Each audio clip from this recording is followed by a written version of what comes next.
Welcome back, everyone. Let us continue reading the book of Exodus tonight, starting with chapter 4, verse 1. Then Moses answered and said, "What if they will not believe me, and will not listen to my voice?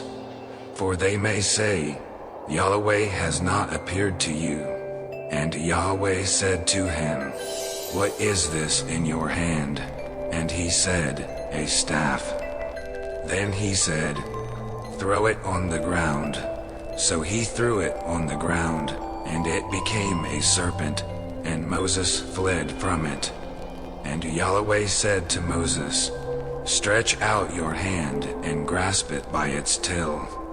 So he stretched out his hand and took hold of it, and it became a staff in his hand, that they may believe that Yahweh, the God of their fathers, the God of Abraham, the God of Isaac, and the God of Jacob, has appeared to you.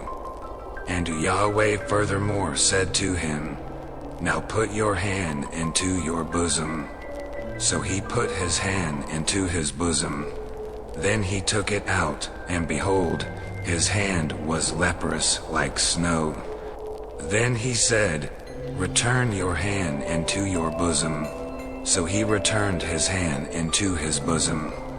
And when he took it out of his bosom, behold, it returned to being like the rest of his flesh.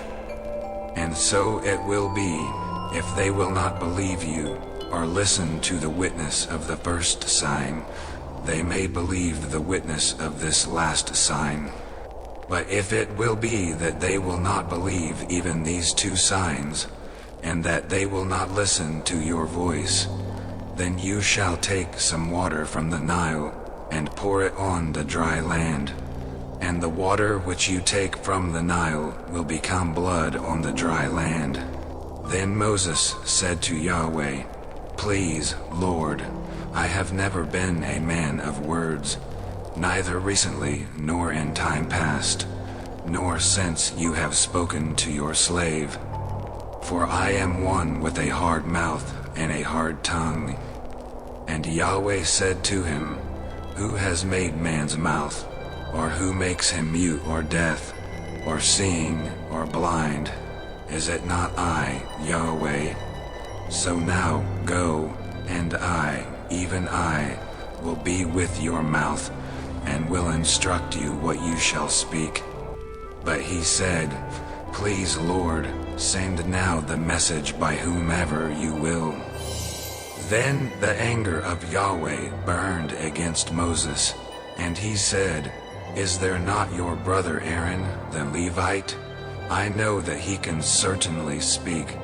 And moreover, behold, he is coming out to meet you, and he will see you and be glad in his heart. And you are to speak to him, and put the words in his mouth, and I, even I, will be with your mouth, and with his mouth. And I will instruct you in what you shall do. Moreover, he shall speak for you to the people, and he will become as a mouth for you, and you will become as God to him. And you shall take in your hand this staff, with which you shall do the signs." Then Moses went and returned to Jethro his father-in-law, and said to him, "Please let me go, that I may return to my brothers who are in Egypt, and see if they are still alive." And Jethro said to Moses, "Go in peace." And Yahweh said to Moses in Midian, "Go, return to Egypt, for all the men who were seeking your life are dead." So Moses took his wife and his sons, and mounted them on a donkey, and returned to the land of Egypt. Moses also took the staff of God in his hand. And Yahweh said to Moses, "When you go to return to Egypt, see to it that all the miraculous wonders which I have put in your hand, that you do them before Pharaoh. But as for me, I will harden his heart with strength, so that he will not let the people go. Then you shall say to Pharaoh, Thus says Yahweh, Israel is my son, my firstborn. So I said to you, Let my son go, that he may serve me. But you have refused to let him go. Behold, I will kill your son, your firstborn. Now it happened at the lodging place on the way that Yahweh encountered him and sought to put him to death. Then Zipporah took a flint and cut off her son's foreskin, and touched his feet with it. And she said, You are indeed a bridegroom of blood to me. So he let him alone. At that time she said, You are a bridegroom of blood, with reference to the circumcision. Then Yahweh said to Aaron, Go to meet Moses in the wilderness. So he went and encountered him at the mountain of God, and kissed him. And Moses told Aaron all the words of Yahweh with which he had sent him, and all the signs that he had commanded him to do.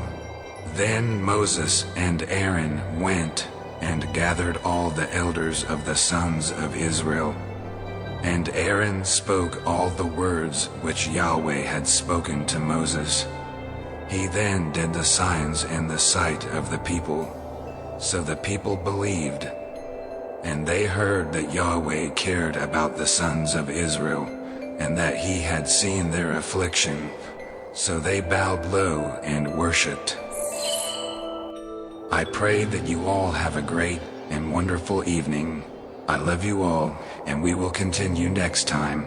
Goodbye.